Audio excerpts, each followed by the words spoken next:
voice.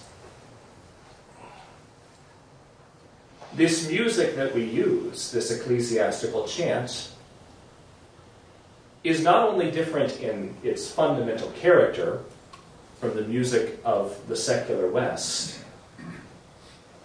it's different in many of its details and particulars as well. And here we could spend a great deal of time and go into a great deal of detail, but I just want to touch on a few essential points. The first point that will strike a listener immediately is that there are fundamentally different scales used for the ecclesiastical chant of the church versus that which is used those which are used commonly in Western music as we know it today. We'll notice some overlap, some similarities in some places. But the essential musical ethos of even the scales that are used are different. And this is not by accident. This is part of the design, the inherited tradition of the ecclesiastical chant of the church. The ecclesiastical chant of the church always gives priority to the clear expression of the text of the prayers that are being offered. Even if a hymn is highly embellished and highly decorative, the embellishments and the decorations of that hymn will always be built around the structure of the text itself. There's a fundamental difference here from the artistic canons, if you will, of much of Western music, which emphasizes polyphony and the beautiful harmonization of many vocal parts, and sometimes even many different overlapping lines of text, which can be very, very pleasing to the ear and very moving on a sentimental level, but is foreign to the ethos of the ecclesiastical chant of the church. In its essence, ecclesiastical chant is monophonic. It is the expression of a single voice. Even if you have a choir, a congregation of 400 people singing in unison, they're singing, if you will, spiritually speaking, as if with a single voice. A single voice accompanied and supported by the use of an isokratima, an ison, to give depth and structure to the chant. But essentially one voice offering a unified hymn of praise. Another little historical excursus here that's important, I think, to address head-on. Harmonization in church music in some quarters within the Orthodox Church did become the norm at certain points late in Orthodox history, particularly in Russia, beginning in the late 17th century.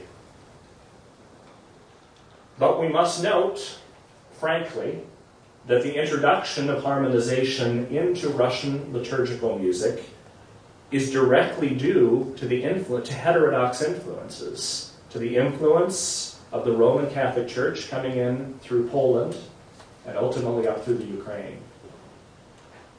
I find it interesting. I think that most of us, probably everyone in this room, can readily, in the iconographic tradition of the church, recognize that there was a period certainly in the Church of Russia, as well as in many other National Orthodox churches, many other Orthodox churches throughout the world as well, local Orthodox churches, where the iconographic tradition of the church was heavily influenced by, shall we say, external, foreign, heterodox elements.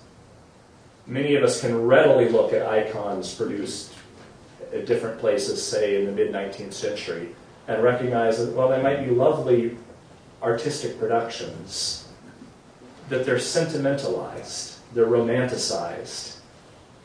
There's something fundamentally disordered about them as Orthodox icons. As beautiful as they might be as works of art, they don't function on the level of iconography. Many of us can also recognize this same external influence creeping into certain sectors in the Orthodox Church in architecture. We can look at Orthodox buildings in certain times and places. Here it's very easy to find examples right here in North America, You can find any number of Orthodox churches built in, say, the 1950s to the early 1970s, and look at them and say, from the outside, even from the inside, it might be difficult to tell whether this is an Orthodox church or a Presbyterian church. Other than an iconostas, I'm not really sure where I am architecturally. This is what I believe the term was coined by Father Alexander Schneemann. We might refer to as a pseudomorphosis, a transformation of Orthodox usage based not upon any organic Orthodox influence, but an influence coming in from the outside. We readily recognize these influences, these external corrupting influences, even in many of the theological manuals that were produced, for instance, in the Russian Church in the 19th century, with heavy, heavy influence of Western scholastic theology overlaying the presentation of the Orthodox faith. For those of you with ears to hear this, I certainly don't want to be offensive in saying this, but for those of you with ears to hear this, I would encourage you to open your ears and begin listening for those same corrupting influences in some of what is presented as Orthodox music in the world even today. There are many musical examples out there that are in every way analogous artistically to those sentimentalized, highly romanticized icons that I have referred to of the 19th century. It would behoove us, if we are going to keep the purity of our Orthodox liturgical expression intact, to learn to recognize the difference, to learn discernment, so that we can distinguish between that which does express our tradition of noetic prayer and that which expresses external sentimental influences that have made their way in some quarters, at some times and places, into the Orthodox experience from the outside.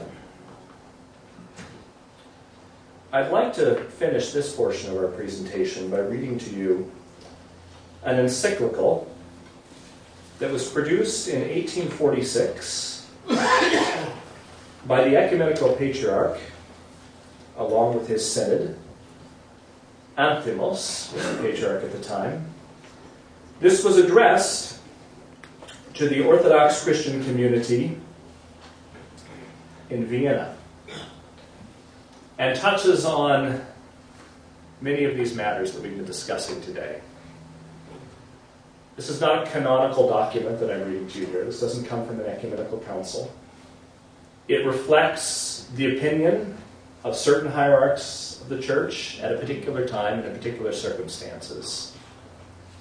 But I would ask you to remember that these are men that were very, very deeply steeped in the traditions of the church, who understood on an instinctual level, if you will, the integrity of the tradition of prayer and liturgical worship that undergirds our faith and life as Orthodox Christians.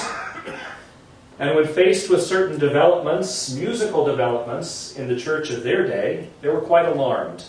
And this is what they wrote in response.